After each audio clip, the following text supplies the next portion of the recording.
Okay, so this is just a demonstration how to use the dual zone screen.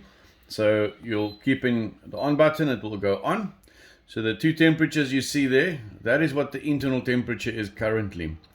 Alright, so if you want to adjust it, you press the minus or the plus button. You can then adjust the temperature to whatever you want to. That is for the left hand side, the filled up side. If you want to adjust the other side, press the settings button. But you need to press the settings button while the other one is flashing. See, there it's flashing now. Okay, while it's flashing, settings button, it changes there, and then you can adjust there. Okay, so once it goes back, it will show you your internal temperature.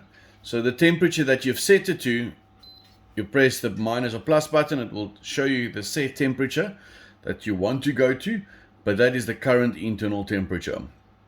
If we wait a couple of seconds, you'll see a little circle starts to form on both screens. That means it goes into locking mode.